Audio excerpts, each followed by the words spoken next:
こんにちは。お絵かきとものづくりチャンネルです。ネジを回して簡単に組み立てや分解ができる棚を作ってみましたので、今回の動画ではそれを紹介してみたいと思います。YouTube で棚 DIY と検索してみると、たくさんのアイデアを発見することができます。特に多いのが接着剤を使用してから木ネジでがっちり固定するタイプのもの。これらは木ダブを使ってネジの頭を隠してすっきりとした見た目にしたり、より頑強な作りにするというメリットがあるのですが、引っ越して運び出す際やしばらく使ってからカスタムしたいという時、解体しづらいというデメリットもあります。今回の動画ではドライバーでネジを回して板の状態にまで分解できる棚製作のアイデアを紹介します。ぜひ多くの方とシェアできればと思います。それでは始めていきましょう。まず棚の大きさから決めていきます。部屋の面積を考慮して幅は 1200mm。主にカタログサイズの書籍を収納したいので、1段の高さは 330mm、奥行きは 300mm。収納するものの分量から2段分設けることにします。次に棚の構造を決めていきます。真ん中の棚板は後に高さを変更できるように固定しません。棚ダボを差し込んでその上に棚板を乗せるという方法をとります。空気の通りの良さと開放的な印象を与えるために背板がないタイプにします。背板がない棚というのはシンプルで軽い印象を与えるけれども、その分安定性を持たせるために構造的な工夫が必要になります。正面から見ると分かる通り、背板がなければ板が区形状に並んでいるだけなので、水平方向にかかる力に対して抵抗する要素がありません。このままでは壁や建物の一部に固定させない限り、どうしてもぐらついてしまいます。商品として売られている組み立て式の棚には、板を噛み合わせるように固定する方法や、長い棒を通して連結させる方法などもありますが、手軽に模倣できる技術とは言えません。背板の代わりに安定感を与えてくれるのが小さな土台です。厳密には土台ではなく、土台の位置にある小さな背板といった方が正確ですが、垂直の板と水平の板を90度に保つように固定すれば、左右に傾こうとする力を抑えてくれます。ただ、背板を外す目的は空気の通りを良くするということもあったので、できれば棚と床との接地面も足をつけて浮かせたいと思います。棚が浮いていれば床掃除の際も壁面までしっかり手が届きます。しかし、棚に足をつけてさらに土台が加わると、棚が余計に高くなってしまうし、そもそもスッキリさせたいというのに重々しい印象になってしまいます。それらを解消するために、この部分を足でもあり、背板でもある部品にしたいと思います。少し大きめのシェルフサポートのようなイメージです。垂直の板と水平の板を90度の状態に固定して、棚の足元がつま先立ちして見えるようなかかとのようなパーツになります。では早速図面を引いていきましょう。本棚の高さは 330mm が2段分、幅は 1200mm、奥行きは 300mm、垂直に4つの板を立て、収納スペースを6つに分割します。垂直に立つ板が少なければ、その分棚板は長くなります。棚板が長くなると、本のような重たいものを収納した場合、重みでたわんでしまう可能性があります。棚板を長くしたければ、重みに耐えられる分だけ板を厚くする必要があります。3つ程度に分割すれば比較的薄い板で作ることができるし、かかとの部分に結合する板の数が増えることで全体として安定した構造になります。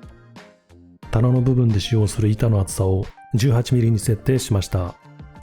かかとのパーツは小さいと全体を安定させる力が弱くなってしまいます。大きければ構造的には強くなりますが、あまり大きすぎても不格好になってしまいます。ちょうど手元にあったラワンベニヤの端材でこのかかとの部分を作ろうと思ったので、端材の分量と相談しつつ高さ 92mm、幅 55mm に設定しました。かかとの部分の大きさも決定したところで、全てのサイズを書き出してみます。加工のための棚のメイン部分の図面はこちら。かかとの部分の図面がこちらになります。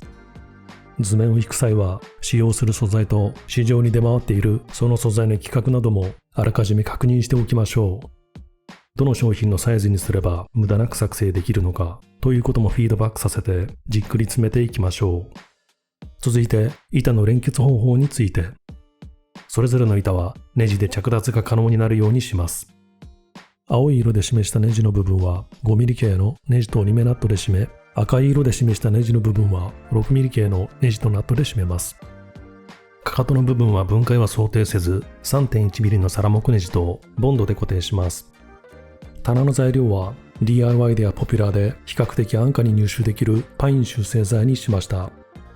長さ 1200mm、幅 300mm、厚さ 18mm のものを6枚ネットショッピングで購入しています。ちなみに幅 300mm と記されている素材を購入しても厳密にはプラスマイナス 1mm 程度は誤差があります。もし自宅に加工できる環境があるのなら少し大きめのサイズを買い自分でカットするのもいいでしょう。また修正材は反りや歪みが小さい素材ではあるもののゼロというわけではありません。同じ規格で売られている商品でも個体差があり、可能であれば自分の目で直接見てチェックしてから買うことをお勧めします。木目の出方も様々で、あまりに理想的なものだけを追い求めてしまうのも禁物です。パーフェクトな素材だけを揃えるのは困難で、特に今回使用するパイン修正材のようなものは、少しの傷やわずかな歪み、木目のムラなどは当たり前に抱えているラフな素材というふうに受け取った方が、素材にマッチしたデザインを見つけることができます。木材の反りがどうしても気になる場合は、次のような方法を試してみましょう。床にビニールを敷いて、その上に木材を反っている面を上向きにして置きます。床と接する面以外を水で軽く湿らせ、重しになるものを乗せ1日乾燥させます。素材の状態やサイズにもよりますが、ある程度の反りを解消できます。加工に必要な工具を紹介していきましょう。まずカットに使用するものが丸ノコ、テーブルサーキュラーソー。長い素材を適切な長さにまっすぐカットしたいときは丸ノコ。工具の方を動かすので小さい素材の加工には向きません。素材がそれほど大きくなく同じ大きさのものを量産したいときはテーブルサーキュラーソーを使うといいでしょう。そして溝を掘り出すために必要なものがトリマー。ただしこれらは素材を購入するホームセンターや木材店で加工を依頼できれば必要ありません。ホームセンターなどにはセルフで加工ができるところもあるのでそちらを利用してみるのもいいかもしれません。穴開けに使うもの、インパクトドライバー、テーブルドリル。テーブルドリルは素材に垂直に穴を開けるときに使います。もしテーブルドリルがない場合、ホームセンターなどで使用したいドリルビットと同じ径の穴を 20mm 以上の少し厚めの板に開けてもらい、その穴を通してインパクトドライバーを使用すれば垂直に切削することができます。丸ノコでカットするときはあらかじめ簡単なジグを作っておくと正確に素早く作業ができます。ジグを作ってみましょう。直線の板と薄い板を用意します。2つをボンドで貼り付けます。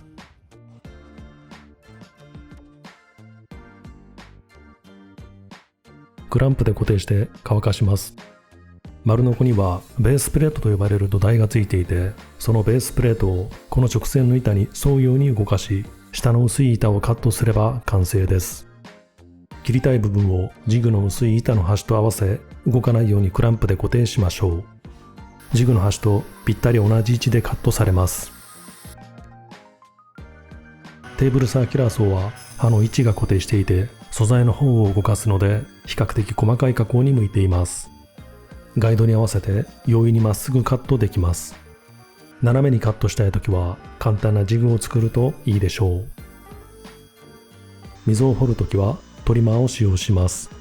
トリマーにもベースがついているので板をクランプで留めればジグの代わりになります。カットした木材がこちらになります。天板と垂直に板がつながる部分には 2mm 程度の深さの溝をトリマーで入れています。溝にかませて組み付ければその分強度は増します。ただそれほど強い力がかかる場所というわけではないのでこの加工は省いても問題ありません。カットが済んだらネジ穴を通す部分に印をつけていきましょう。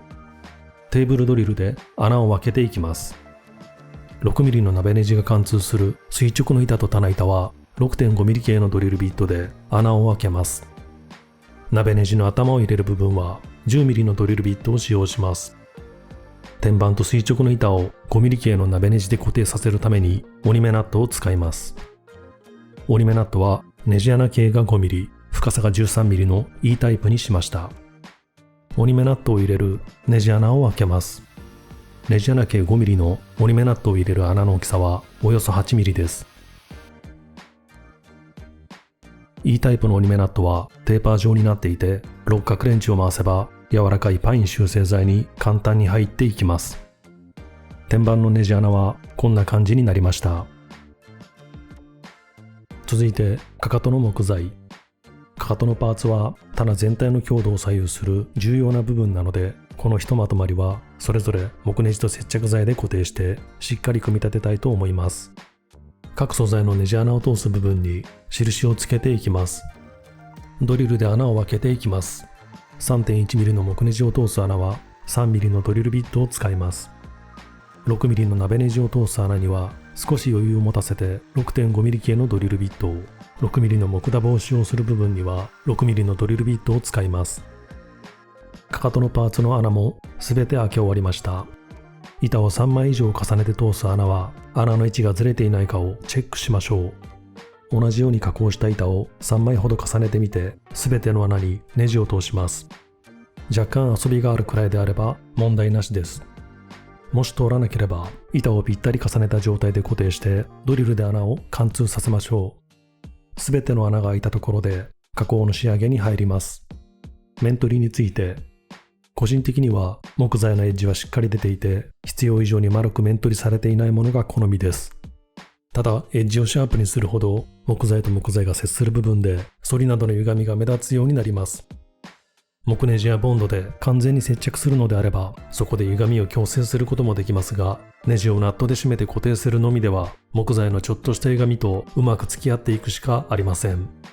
そのため歪みが目立たなくなる分だけを120番程度の紙やすりで少しずつ面取りしていきます。目で見たり手で触れたりしながら木材の状態を確認します。その他にも傷やへこみがあれば目立たなくなるように磨きます。塗装仕上げにする場合はパテで修正するのもいいでしょう。木材の色味に近いパテを使えばオイルステインなどの透明度の高い塗装仕上げでも目立たなくさせることは可能です。板材の表面は180番程度の紙やすりでしっかり磨きます。ウエスやドライシートなどで木の表面をこすってみて、布やペーパーの繊維が引っかかるような抵抗感がなく滑らかになっていれば十分です。ネジ穴の周りは縁をシャープに保ったままでも悪くはないですが、ネジやドライバーの先端がぶつかって欠けやへこみが生じる可能性もあるため、磨いて丸みを持たせました。ネジが柔らかいものに埋まっているような印象になります。棚と棚ダボが接する部分の穴を開けます。棚板の下側になる面を重ね合わせ2枚同時に開けていきます。この時4箇所全てを開けてしまうと3枚目の板に穴を開ける時重ね合わせる板がなくなってしまいます。奇数枚の棚板に穴を開ける時は片側の辺の穴を開けたら板を組み替えて開けるといいでしょう。キリで下穴を開けます。ドリルビットはダボがしっかり入る深さのところにマスキングテープで印を入れます。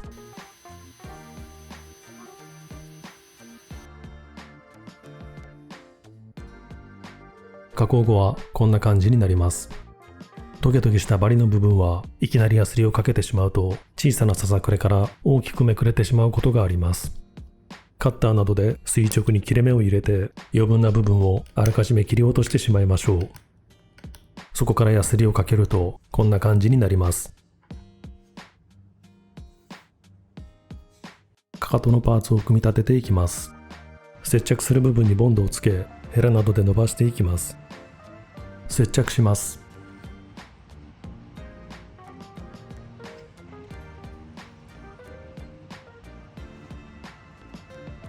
木ネジをねじ込むところに下穴を開けます。2.4mm のドリルビットを使用します。木ネジを通します。木ネジの頭を木ダボで埋めます。木ダボの余分な部分をノコギリでカットします。カットしたところを紙やすりで平滑にします。これでかかとのパーツの組み立てが終了しました。いくつか欠けてしまっているところを発見したのでパテで埋めています。塗装に入ります。ワトコイルのナチュラルを使用したいと思います。ワトコイルのナチュラルは缶から出すと蜂蜜のような色をしています。比較的白っぽいパイン修正剤に塗ると食パンにバターを塗ったようなしっとりとした黄色が広がります。ハケは油性用のものを用意しましたが、食器用スポンジやウエスに染み込ませて塗ることもできます。1回目の塗装は木材に染み込ませる感覚でやや多めに塗っていきます。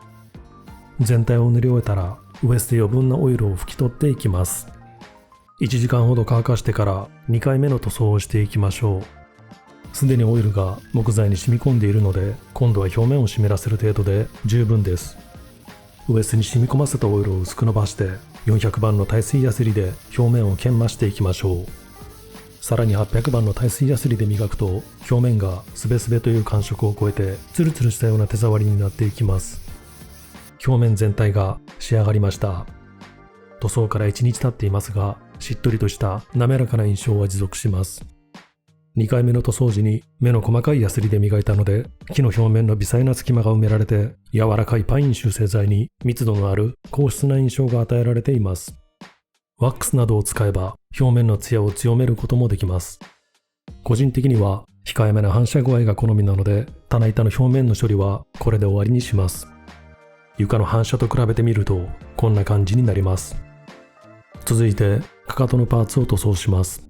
このかかとのパーツは棚の部分と互いに引き立て合うような関係を作りたいので、木目を見せるステイン系の塗料ではなく、はっきりした色彩をつけたいと思います。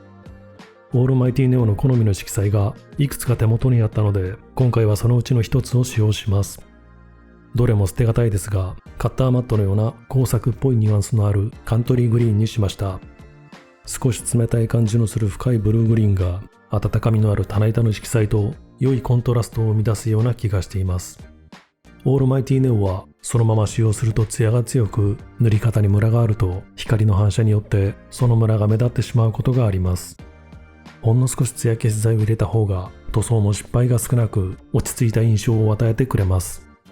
手持ちの塗料はしばらく使っていなかったもので、やや塗料の粘度が上がっています。ツヤ消し剤を入れてもまだ粘度が高いようだったので、わずかに水も追加しています。では塗っていきます。コーナーの部分から始めて少しずつ広い面へ伸ばしていきます。やや薄いところもありますが、気にせず全体を塗っていきます。1時間ほど乾かして2度塗りを行いました。部品がすべて完成したので、いよいよ組み付けていきましょう。ネジ止めをしていきます。レンチを使ってしっかり締めていきます。ネジの締めが甘いと組み上がった後にぐらついてしまいます。垂直の板とかかとのパーツがつながりました。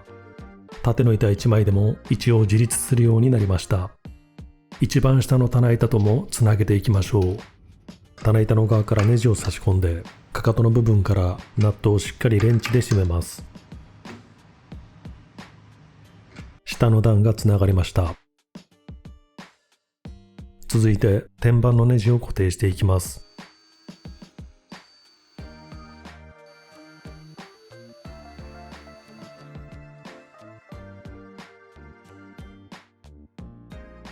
2段目の棚板を乗せるダボをはめていきます。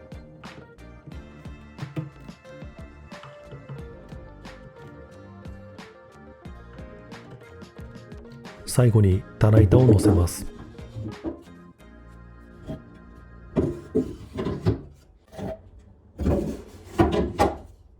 完成しました。制作前はネジの見え方がゴツゴツしないか少し心配していたのですが、個人的には工作っぽさと可愛らしさの配分が気に入っています。特にかかとのパーツの組み立てキットのような形状が高級さというよりおもちゃっぽいテイストを与えてくれたと思っています。今回の動画が良いと思った方はぜひグッドボタンを、気になった方はチャンネル登録をよろしくお願いいたします。それではまたお会いしましょう。